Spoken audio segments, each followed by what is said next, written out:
The next demo is going to be about linear profile surfaces using the sweep command. We're going to demo all 7 of these.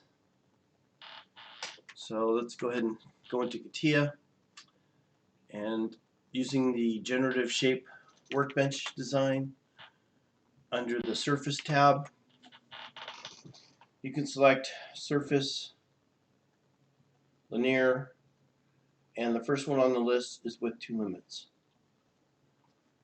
So before I go into this, I think what I'll do is create a line.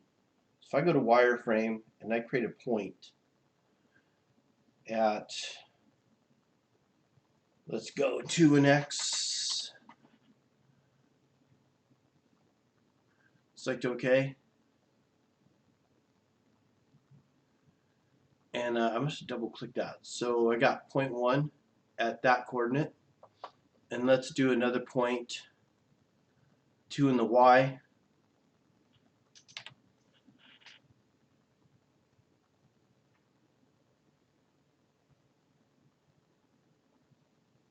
So I've got my 2 points created, which you can barely see, but there's a point here and a point over here. Those 2 points are at the coordinates of 2 and X and 2 and Y. If I create a line from one point to point 2, point 1 was already active, so I didn't need to select it. It's already highlighted. Select OK. That creates a line from point to point. A surface sweep is the same thing but 3-dimensional. And much like the lines, the surfaces will be modified according to my point location. If I edit Y to -2, now that line automatically grows, therefore creating a line that's from 2 inches long to 4 inches long.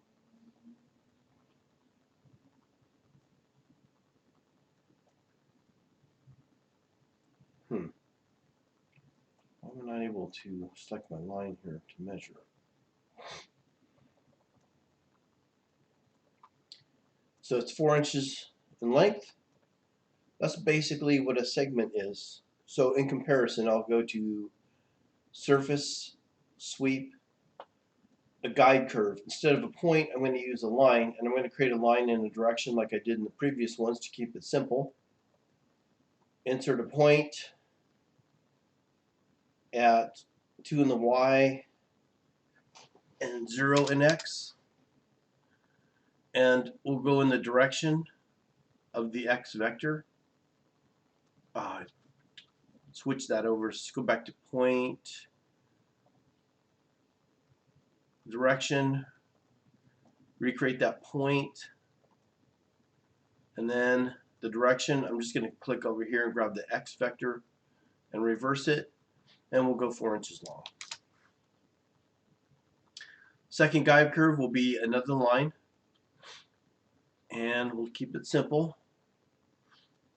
Oh, let's just select sketch. Sorry, create a line, and we'll create a point.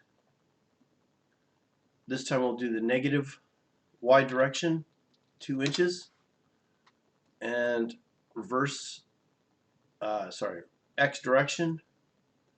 Select OK. Just copy the same length, and all it's going to do is create a surface using those 2 lines as a guide or boundary, if you will, be your limits of your surface. So from point to point would be a line, and then every intersection going along this plane over here would create a surface. So when I select OK, you'll see a surface that goes limit length was at 0.78. I'm going to change that to 0 so it goes to the limits of those lines. So you could change this to 2, 1, or 2, and preview that. Then it goes 2 inches past that. For this example, I'm just going to go ahead and leave it at 0.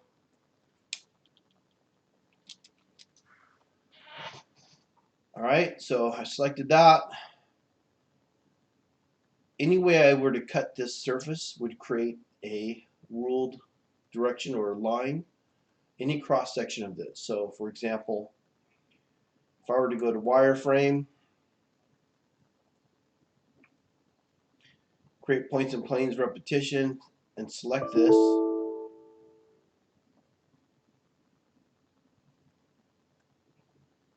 let's grab this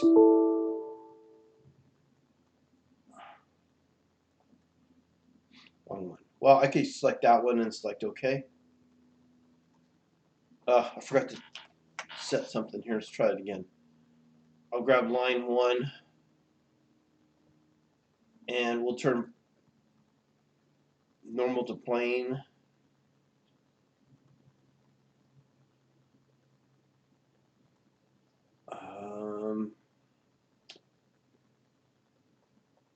Let's do 4 of them. And I'll hit preview. Why don't I see anything? Now I got my 4 planes, and then what I'm going to do, whoops, open up my planes over here. And what we'll do is we'll take all these planes and we will intersect them. We're going to intersect them. Notice you grabbed those 4 planes already. Grab that surface as my second element.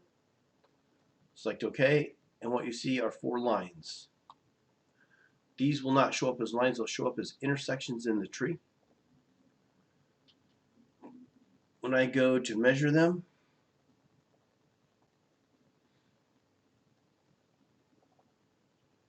you'll notice that it shows up as a length. Okay, so it acts just like a line even though it's an intersection. But anyway I cross or intersect this surface, the end result will be a line.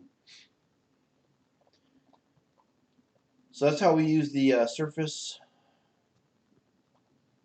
sweep linear command. It creates, just like it says, it's going to create a line, and that one was for 2 limits.